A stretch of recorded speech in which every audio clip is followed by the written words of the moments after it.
I don't even know where to start with this mess. I have been with Jade for over 2 years now, and I thought we had something real. We moved in together 6 months ago, split everything down the middle, the whole domestic thing. But lately I have been feeling like I am dating 5 people instead of 1. Here is the thing. Jade has this tight-knit friend group: Riley, Nate, Olivia, and Logan. They call themselves the Squad, unironically, and do literally everything together. Group chats going 24/7, matching Halloween costumes. The works. At first I thought it was sweet that she had such close friends. Now I am wondering if I am even in a relationship or just some guy who pays half the rent. The breaking point happened last weekend. Our 2-year anniversary was coming up, and I had planned this whole evening, made reservations at the place where we had our first real date, got tickets to see this band she has been obsessing over. Nothing crazy expensive, but thoughtful stuff. I found her in the living room, scrolling through Instagram stories of her friends' weekend adventures. "Hey, so I've got something special planned for our anniversary next Saturday," I said, sitting down next to her. She looked up from her phone, and I swear her face just fell, like I had told her someone died. "Oh," she set the phone down slowly. "Oh babe, that is the same night as Riley's birthday pregame. You know, I cannot miss that." I felt my stomach drop a little, but I tried to stay reasonable. "Well, what if you asked them if you guys could reschedule to Friday night instead, or Sunday?" She was already shaking her head before I finished talking. No, you don't understand. Riley specifically planned it for Saturday because it is literally the only night everyone can make it. Nate's got that big work conference starting Sunday, and Olivia's been so stressed with her new job that she really needs this. And Logan just broke up with that girl he was seeing, so he needs us right now too. I watched her face as she talked, and she was getting more animated, like she was warming up to her argument. "We all really need this night, Jordan. The Squad hasn't been together properly in weeks. But it is our anniversary," I said, and I hated how small my voice sounded. "This only happens once a year. You can see your friends literally any other time." That is when her whole demeanor changed. She sat back, crossed her arms, and gave me this look like I was being completely unreasonable. "They were here before you, and they will be here after," she said with a casual shrug that sent ice through my veins. The words hit me like a physical blow. They will be here after. Not if something happens to us. Not, God forbid, we ever break up. But a casual, matter-of-fact after. Like our breakup was already penciled into her calendar somewhere between next month's group, vacation, and Riley's birthday party. After everything we have built together, I am still just some temporary thing that can be rescheduled around brunch plans. This isn't the first time either. My graduation from my master's program, she went to Nate's housewarming party instead. My brother's wedding last month, she was too exhausted from a 3-day festival with the Squad to come as my +1. Even when my mom was in the hospital for her surgery, Jade couldn't visit because it conflicted with their weekly game night. But she expects me to drop everything when she needs something. Last month, she called me at 2 a.m. to pick her up from some dive bar across town because Logan was too drunk to drive responsibly. When I got there, she barely acknowledged me, just kept taking selfies with everyone while I stood there like an Uber driver. Then spent the whole ride home talking about drama between Olivia and some guy from the bar. The worst part is how she talks about our relationship to them. I overheard her on the phone with Riley last week saying how I am going through a jealous phase and need to learn to share her time better. Like I am some insecure teenager instead of her partner, who just wants to feel like a priority sometimes. I have tried talking to her about balance, about how relationships need nurturing too. She always promises to do better, then immediately makes plans that exclude me. When I point out the pattern, she accuses me of trying to isolate her from her friends. There is no winning. I am writing this from a coffee shop because I couldn't stand being in our apartment anymore. I have been looking at places online all morning, found a decent 1-bedroom about 20 minutes away that I can afford on my own. The lease application is sitting in my email drafts. I love her, but I cannot keep coming in 6th place in my own relationship. My friends think I should give her an ultimatum, but honestly, I am tired of begging someone to want to spend time with me. Is it too much to ask that your girlfriend actually wants to be your girlfriend sometimes? Reading all these responses is really eye-opening. To everyone asking why I haven't just ended it, you are right. I keep hoping she will realize what she is doing, but she has made it pretty clear where her priorities are. Going to submit that rental application when I get home. Original post blew up way more than I expected. Thanks for all the support and advice. Wish I could say this story had a happy ending where we worked things out, but, well, you will see. So I submitted the rental application that same day. Got approved within 48 hours, which felt like a sign. Spent the next week quietly moving my stuff whenever Jade was out with the squad, which was convenient since that is basically every day. By the time she noticed something was up, I had already moved about 80% of my things. She came home Thursday night around midnight. Apparently they had gone to some new rooftop bar that Logan wanted to try, and immediately saw that my gaming setup was gone. I heard her calling my name from the living room, her voice getting higher with each room she checked. Jordan? Jordan, what the hell is happening here? Where is all your stuff? I was in our bedroom packing the last of my clothes when she found me. She stood in the doorway for a moment, scanning the room like she was taking inventory of everything missing. Are you moving out? Her voice cracked a little on the last word. I handed her the letter I had written. Tried to keep it simple and honest. That I needed to be with someone who actually wanted to prioritize our relationship. That I couldn't keep feeling like an afterthought in her life. She read it once quickly, then again, slower, her eyes getting wider. When she looked up at me, it was like she was seeing a stranger. You are seriously leaving me because I have friends, because I will not ditch the people who have been there for me for years. I sat down on the edge of the bed, suddenly exhausted. Jade, it is not about you having friends. Then what is it about? She snapped, waving the letter. Because this whole thing reads like you want me to choose between you and everyone I care about. I want you to care about me too, I said quietly. I want to feel like I matter to you. Like our relationship matters. She stared at me like I had suggested something insane. Of course you matter. But I cannot just abandon my friends every time you want attention. I felt something twist in my chest. Jade, I asked you to spend one evening with me for our anniversary. And I explained why that night was important, more important than us.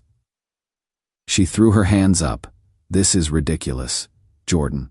You are throwing away 2 years because you cannot handle me having a social life. You knew who I was when we started dating. I looked at her, really looked at her, and realized she genuinely didn't understand. In her mind, I was the problem. I was the one being unreasonable. I thought I knew who you were, I said, standing up and zipping the bag. I thought you were someone who wanted to build something with me. I do want to build something with you, but not if it means cutting off everyone else in my life. I am not asking you to cut them off. I am asking you to make space for me too. But she was already shaking her head, and I could see in her eyes that we were going to keep going in circles. She saw this as me being controlling. I saw it as basic relationship maintenance. There was no middle ground we were both willing to find. After another 20 minutes of the same arguments on repeat, I finally held up my hands. I am done, Jade. I am done arguing about this. Done arguing or done with us. Both. The finality in my voice seemed to hit her then.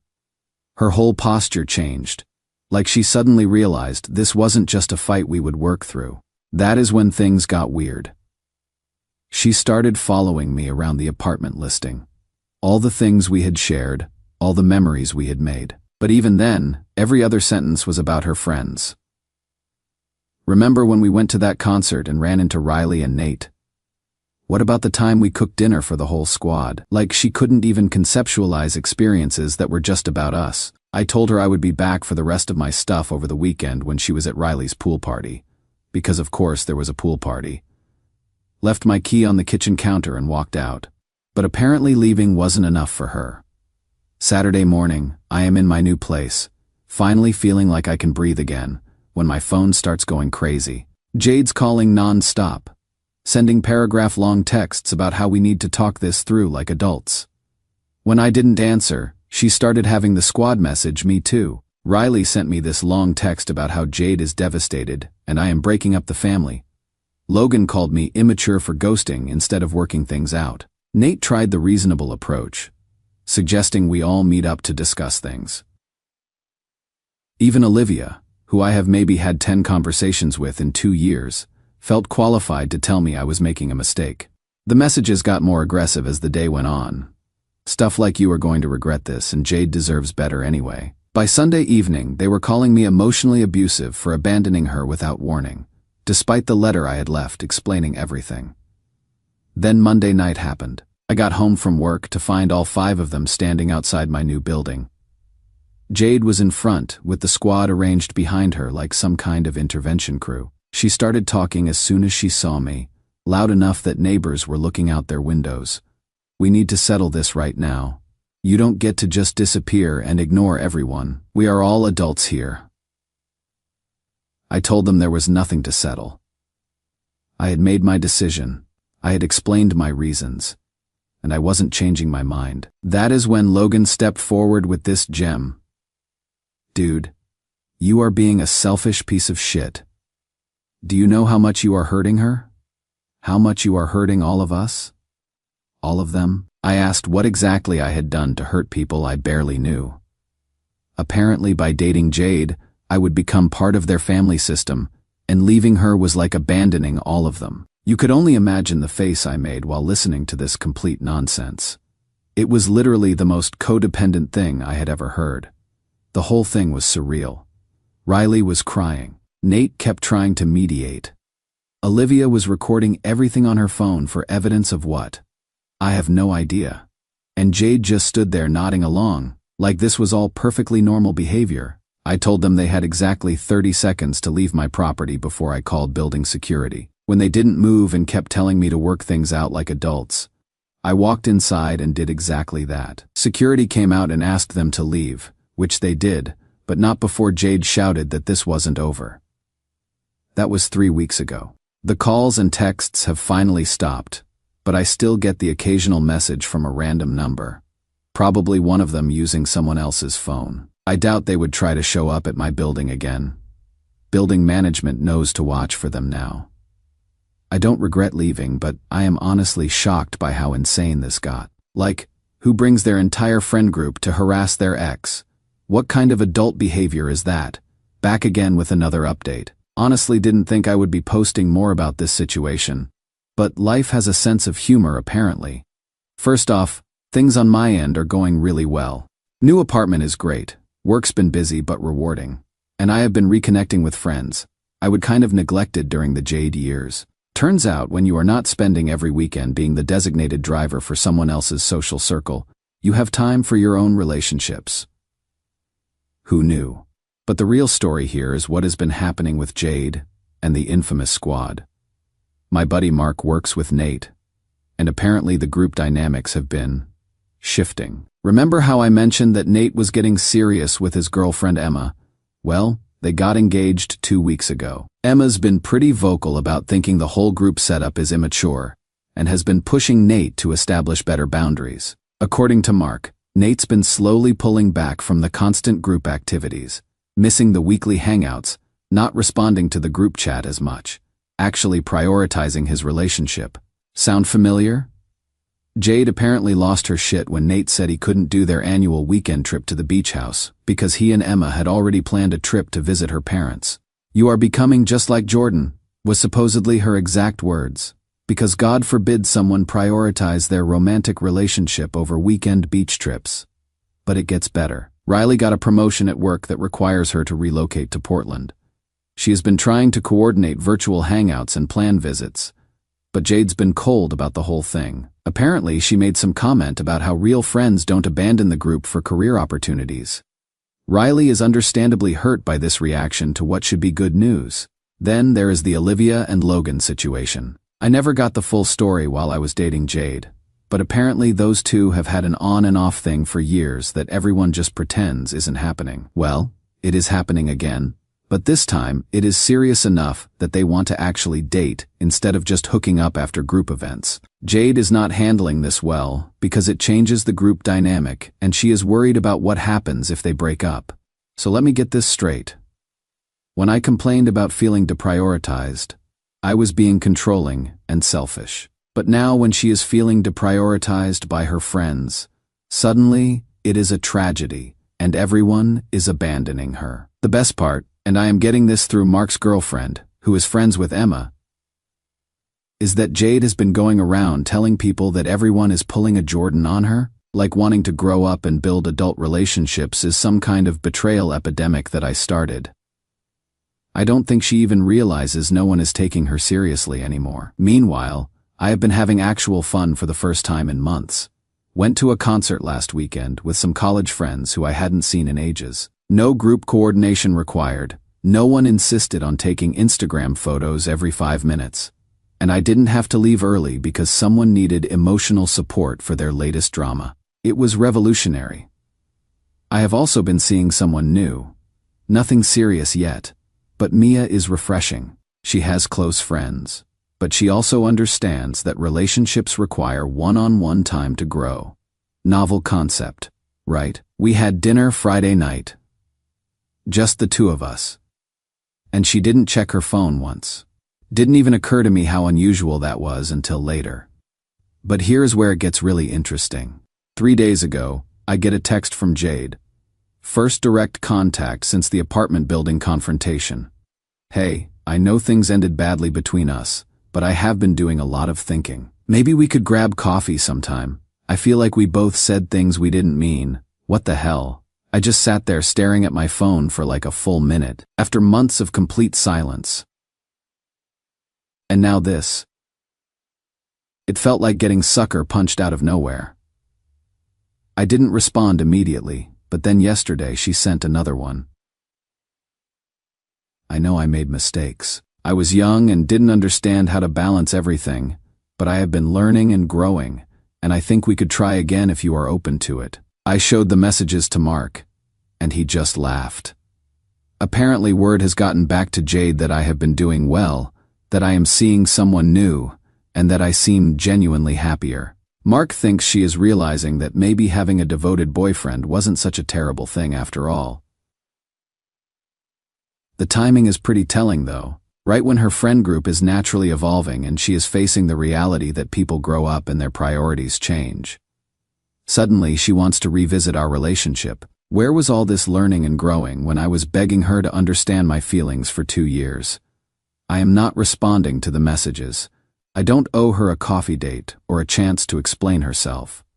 I spent 2 years trying to get her to understand what I needed from a partnership, and she consistently chose to dismiss those needs. I am not interested in being her backup plan now that her primary social structure is changing. Some people are asking if I think she is genuinely changed or if this is just convenience. Honestly, it doesn't matter. Even if she has learned something about relationships, I have moved on.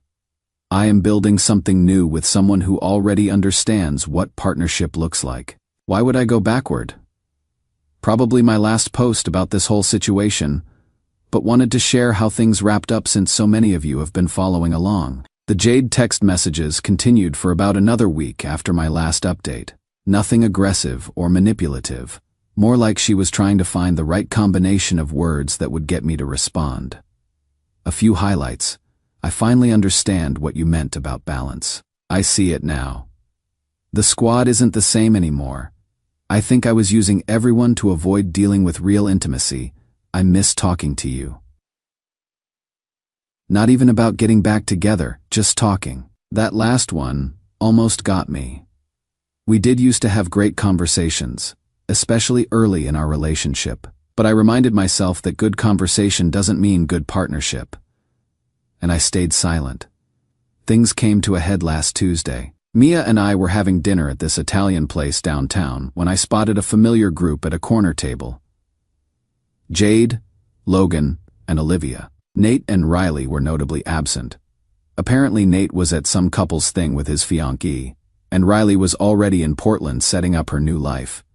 Jade saw me before I could suggest we leave. Our eyes met across the restaurant, and I could see her debating whether to come over. Mia noticed me tense up and asked if everything was okay. I explained the situation briefly. She knew I had an ex who had been reaching out, but not the full drama. To her credit, Jade didn't cause a scene. She just gave me a small wave, then seemed to have an animated conversation with Logan and Olivia. I figured that was the end of it, but as Mia and I were leaving, Jade approached us near the exit. Jordan. Hey, I don't want to interrupt your evening, but could I talk to you for just a minute?